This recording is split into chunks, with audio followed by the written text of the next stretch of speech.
Hello sir. Sir ఇప్పుడు చాలామంది credit cards తీసుకుంటూ ఉంటారు. యూజ్ చేసిన తర్వాత వాటిని చెల్లించలేక ఎక్కువ మొత్తంలో అయిపోవడం వల్ల వాటిని చెల్లించలేక ఆత్మహత్యలు చేసుకోవడం జరుగుతూ ఉంటుంది. అలాగే చాలామంది దగ్గర నుంచి బిజినెస్ పర్పస్ అప్పులు తెచ్చుకొని అది తీర్చలేకపోతూ ఉంటారు. ఆ టైంలో కూడా ఆత్మహత్యలు చేసుకుంటూ ఉంటారు. వీటన్నిటికీ ఆత్మహత్యలే శరణమా? అసలు వీటి నుంచి బయటపడే మార్గాలనేవి లేవా? ప్రధానంగా మనకు క్రెడిట్ కార్డ్స్ విషయానికి వచ్చేసరికి ఏమైంది అంటే, జనరల్‌గా క్రెడిట్ కార్డ్స్ అనేది మనకు సిబిల్ స్కోర్‌ని బట్టి గానీ, లేకపోతే మనకి ఎర్నింగ్ కెపాసిటీని బట్టి గానీ బ్యాంకులు ఇష్యూ చేస్తుంటాయి. వీటిని మనం ఎప్పుడు కూడా అన్‌సెక్యూర్డ్ లోన్స్ అంటాం.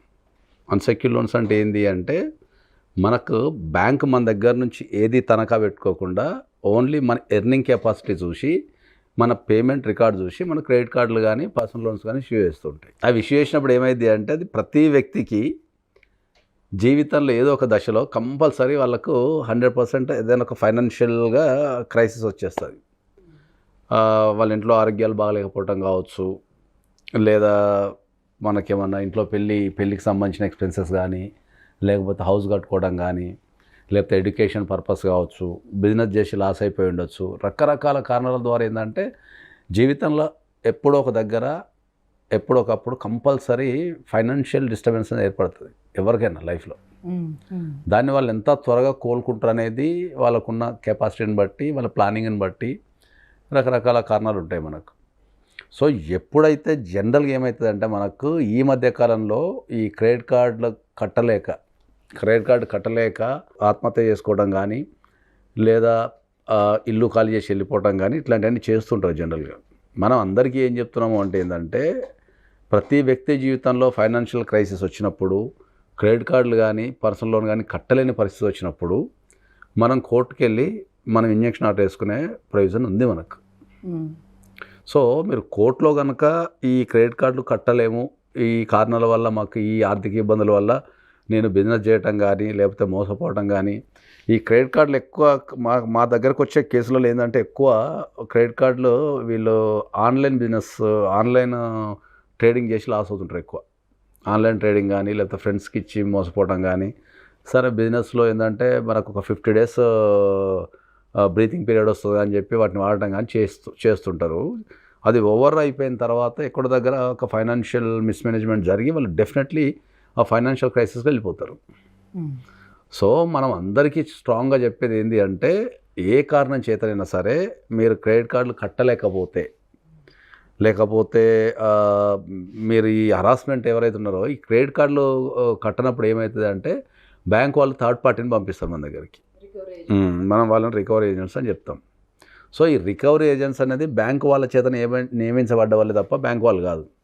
సో ఈ రికవరీ ఏజెంట్స్కి ఏంది అంటే, వీళ్ళకి ఒక టార్గెట్ ఉంటుంది. సో వీళ్ళకి ఇంత వసూలు చేస్తే ఇంత కమిషన్ అని ఉంటుంది. So irrespective of the situation ఏం చేస్తుంటారంటే, వీళ్ళు ఈ క్రెడిట్ కార్డులు ఎవరైతే కట్టరో వాళ్ళ ఇంటికి వచ్చి కూర్చోవడం కానీ, తర్వాత వాళ్ళ చుట్టాల ఇంటికి వెళ్ళి కూర్చోవడం కానీ, లేకపోతే పక్కింటి వాళ్ళని ఇబ్బంది పెట్టడం కానీ, పండగ ఉన్నా, పబ్బం ఉన్నా, ఇంట్లో ఎవరైనా చనిపోయినా, ఆరోగ్యం బాగాలేకపోయినా వాళ్ళు అట్నే వచ్చి కంటిన్యూస్గా హరాస్మెంట్ చేసి ఆ మనీ గుంజుకోవడానికి ట్రై చేస్తుంటారు. సో అలా వచ్చేటప్పుడు మనం ఏమైనా వాళ్ళ మీద కేసు ఫైల్ చేసుకోవడానికి అవకాశం ఉంటుంది? డెఫినెట్లీ అదే చెప్తున్నాను. మీరు సివిల్ కోర్టుకి వెళ్ళి మీరు ఇంజెక్షన్ ఆర్డర్ కనుక ఫైల్ చేసేసుకొని అక్కడ నుంచి మీరు ఇంజెక్షన్ తెచ్చుకోగలిగితే ఇంకా వాళ్ళు రావడం అనేది మీ దగ్గర ఉండదు. సో క్రెడిట్ కార్డులు అనేది కట్టకపోతే ఏమవుతుంది అనేది ఒక క్వశ్చన్, జనరల్గా చాలా మందికి ఒక క్వశ్చన్ ఉంటుంది.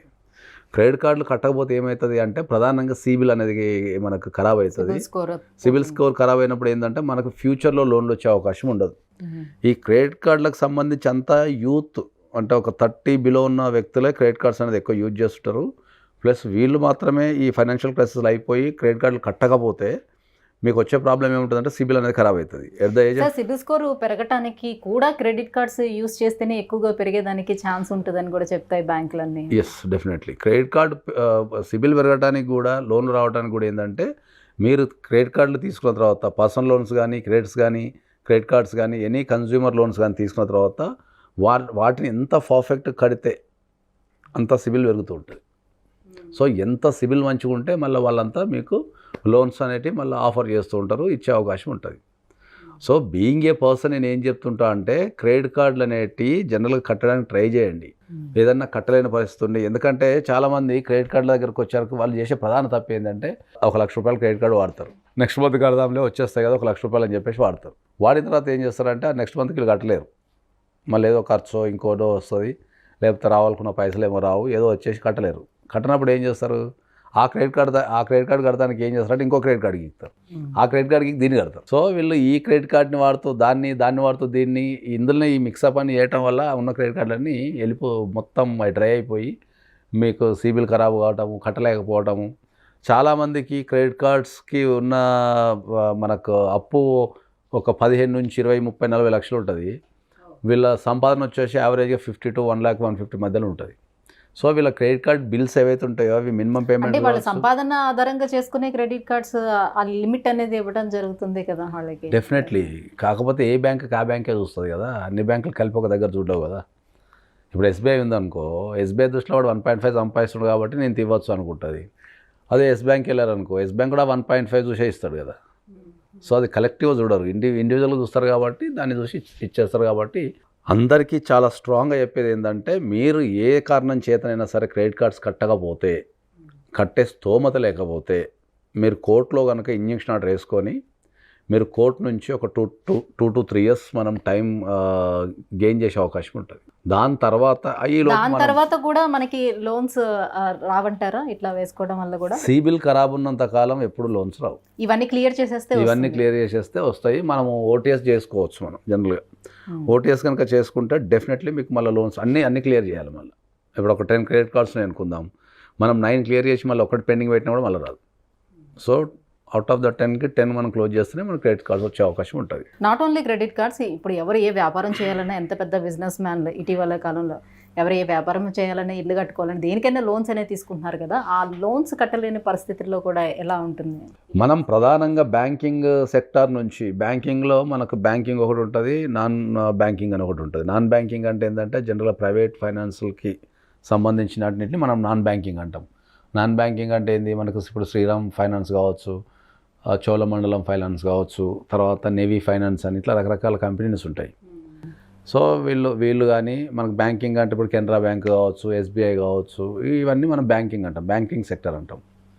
సో ఈ బ్యాంకింగ్ సెక్టర్ కానీ నాన్ బ్యాంకింగ్ సెక్టర్ కానీ మనకు 2 రకాల లోన్స్ ఇస్తాయి మనకు ప్రధానంగా.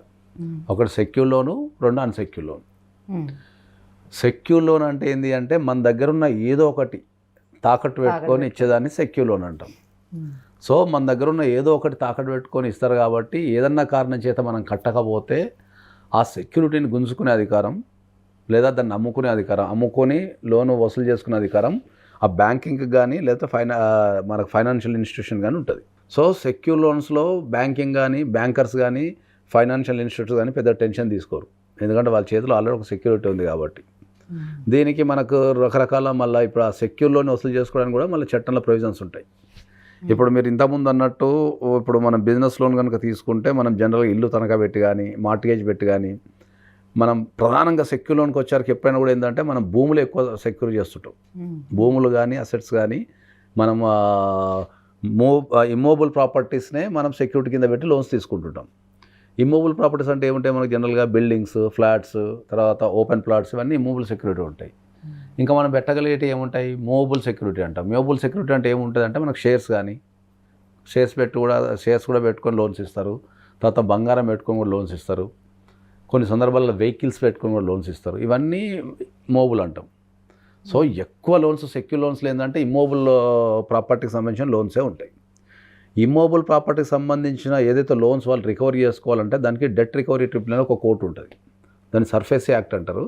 ఆ సర్ఫేసీ యాక్ట్ కింద ఈ సెక్యూర్ లోన్స్ని వసూలు చేసుకునే అధికారం బ్యాంకుకు ఉంటుంది. బ్యాంకు కానీ ఫైనాన్షియల్ ఇన్స్టిట్యూషన్ కానీ ఉంటుంది.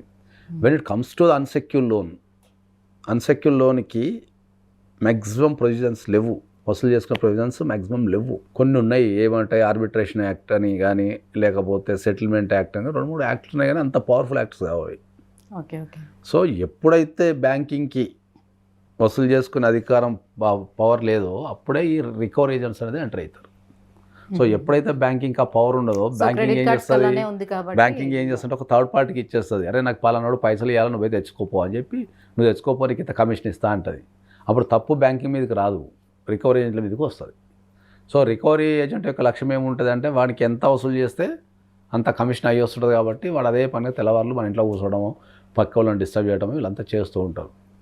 సో నేను ఫైనల్గా చెప్పేది ఏంటి అంటే, ఏ కారణం చేతనైనా సరే, అది మంచికి కానీ చెడుకు కానీ, ఎక్కడన్నా మీరు క్రెడిట్ కార్డ్స్ కానీ లోన్స్ తీసుకొని కానీ వాడిన తర్వాత మీరు కట్టలేని పరిస్థితి ఉంటే మ్మ్. మీరు ఏ రకంగానూ మీరు చనిపోవటం కానీ లేకపోతే ఎదుటి వాళ్ళని చంపటం కానీ కొన్ని సందర్భాలు మనం చూసిన సందర్భాలు చిన్నపిల్లలను కూడా చంపి వాళ్ళు చచ్చిపోతున్నారు పాపం. మ్మ్. సో అవన్నీ చేయకుండా మీరు ధైర్యంగా కోర్టుకి వెళ్ళండి, ఇంజెక్షన్ ఆర్డర్ అప్లై చేసుకోండి. డెఫినెట్లీ మీకు కోర్టు ఇంజెక్షన్ ఆర్డర్ ఇస్తుంది. దాని నుంచి మీరు ఒక 2 to 3 years మీరు టైం బై చేసేసుకొని ఆ టైంలో మీరు ఫైనాన్షియల్గా రీకన్స్ట్రక్షన్ చేసేసుకొని మీరు లోన్స్ కట్టే అవకాశం ఉంటుంది. Right, thank you sir, thank you so much.